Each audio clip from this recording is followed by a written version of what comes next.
Hello students. आज हम लोग जेई एडवांस 2016 का क्वेश्चन डिस्कस करते हैं। देखिए क्वेश्चन क्या है।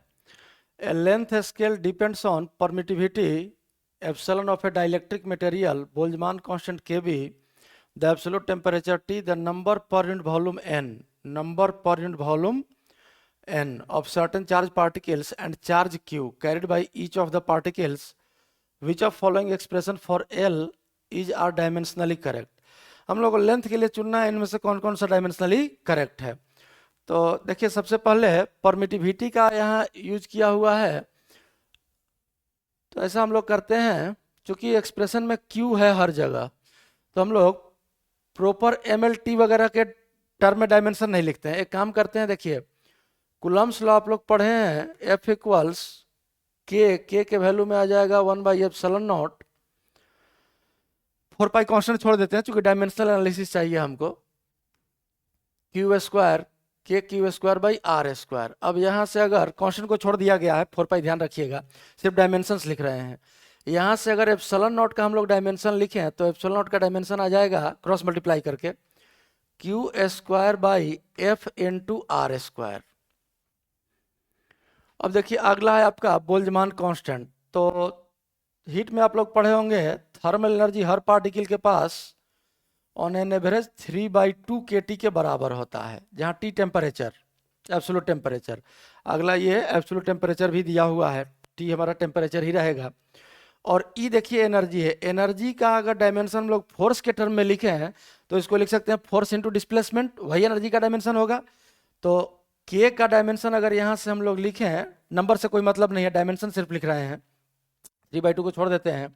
तो देखिए K का डायमेंशन आपका आ जाएगा, बोल्ट्जमान कांस्टेंट K भी लिखा है, K भी ही लिख लीजिए। तो KB का डायमेंशन आ गया आपका, एनर्जी का हो गया आपका फोर्स इनटू डिस्प्लेसमेंट। डिस्प्लेसमेंट को R लिख देते हैं क्योंकि डिस्टेंस के लिए R यहाँ लिखे हैं पहले से। फोर्स इनटू डिस्प्लेसमेंट और divided by absolute temperature T, इस T से डिवाइड कर दिए E में। ये आपका KB का डायमेंशन आ गया, फोर्स, डिस्टेंस और टेम्परेचर के टर्म में। अब बाकी क्या है, number per unit volume n। तो देखिए नंबर का तो कोई डायमेंशन होगा नहीं, पर यूनिट वॉल्यूम L3। लेकिन R हम लोग लिए हैं डिस्टेंस के लिए, तो 1/r³ हो जाएगा n का डायमेंशन। n का डायमेंशन अगर यहाँ से लिखे हैं तो 1/r³ हो गया, और इसको r का पावर -3 भी लिख सकते हैं। Certain charge particles, charge Q तो रहने ही देते हैं चूंकि Q के टर्म में लिखे ही हम लोग, और कैरिड बाई पार्टिकल्स। अब आइए चेक करना शुरू करते हैं हम लोग। पहला ऑप्शन ए के लिए चेक करते हैं,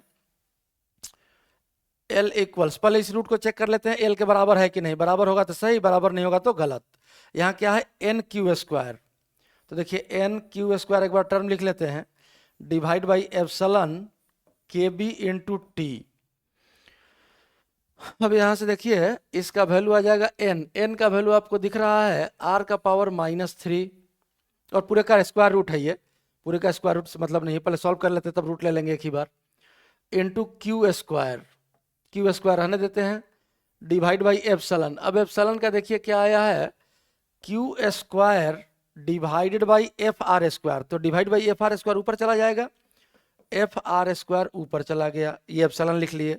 अब KBT देखिए, यहाँ से सीधा KBT का ही वैल्यू लिख लेते हैं। KBT का वैल्यू क्या आ जाएगा, F×R, डायमेंशन के टर्म में KBT आ गया F×R। अब इसी को सॉल्व कीजिए तो देखिए ये F कैंसिल हो गया, Q² भी कैंसिल हो गया, एक R भी कैंसिल हो जाएगा, और एक R इंटू R का पावर -3, ये बच गया आपका R का पावर -2।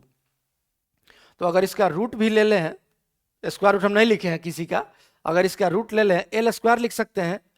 अगर स्क्वायर कर दे तो ये रूट हट जाएगा, L² आ जाएगा। तो ये L² का डायमेंशन है, समझिए L² इक्वल्स R का पावर -2 आ गया, मतलब ये गलत हो गया। R का स्क्वायर आना चाहिए था, आया R का पावर -2। इसका मतलब this implies L² not equal to R⁻² -2। पहला ऑप्शन गलत हो गया। इसी तरह से चेक करते हैं दूसरा ऑप्शन, बी ऑप्शन। तो बी ऑप्शन के लिए देखिए पहले इसको सॉल्व करते हैं, यहाँ भी स्क्वायर ही कर लेंगे, L²। एप्सिलॉन है, एप्सिलॉन का वैल्यू देखिए क्या आया है, एप्सिलॉन है आपका Q² बाई FR²। के बी इंटू टी, यहाँ से फिर से के बी इंटू टी ही यूज कर रहे हैं हम लोग हर जगह, के बी इंटू टी। तो के बी इंटू टी का वैल्यू क्या आ जाएगा, एफ इंटू आर। तो एप्सिलॉन हो गया into F into R divided by N. अब एन देखिए, एन क्या है, आर का power -3, R to the power -3, ये एन है, और इंटू क्यू स्क्वायर, यही आपका बी ऑप्शन है। तो देखिए क्यू स्क्वायर कैंसिल हो गया, एफ भी कैंसिल हो गया, ये आर स्क्वायर और आर का पावर -3 दोनों डिनोमिनेटर में मिलके आर का पावर -1 और ऊपर पहुंच के आर स्क्वायर हो जाएगा। ये बचा आपका आर स्क्वायर जो कि एल स्क्वायर के बराबर है, मतलब बी स्क्वायर, बी ऑप्शन आपका सही है। रूट ले लेंगे आर स्क्वायर का तो आर ही आ जाएगा, लेंथ का डायमेंशन आ जाएगा, तो स्क्वायर करके सॉल्व किए तो वही आ गया, ये बी ऑप्शन आपका करेक्ट आ गया। अब इसी तरह से सी ऑप्शन हम लोग चेक करते हैं।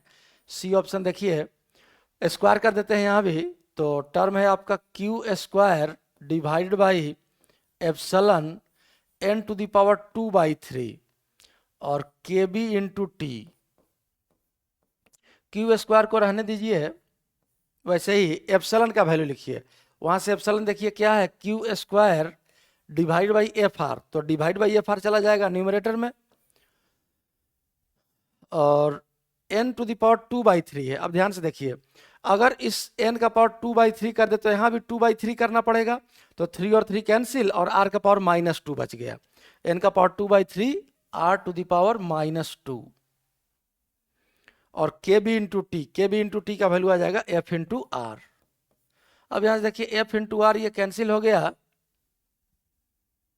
एप्सिलॉन में Q square by F R square था, एफ आर स्क्वायर था एप्सिलॉन का value, Q square by F R square, F R square ऊपर गया, गलती से लिख लिए, और n का पावर 2/3 आपका आ गया r to the power -2, n का पावर 2/3 कर देंगे, इसका पावर 2/3, पावर का पावर मल्टीप्लाई हो जाएगा, तो r का पावर -2 बचेगा, और के बी टी का वैल्यू तो f इंटू आर है। अब यहाँ से देखिए ये कैंसिल हुआ तो एक r बचा, ये क्यू स्क्वायर कैंसिल हो गया, और ये बच गया आपका r ऊपर और r टू द पावर -2 नीचे, इसको ऊपर ले जाएंगे तो r का पावर 2 और इंटू r क्यूब आ गया, ये not equal L square. L square के लिए चेक कर रहे थे, स्क्वायर करके रूट हटा के, तो ये ऑप्शन आपका सी ऑप्शन गलत हो गया।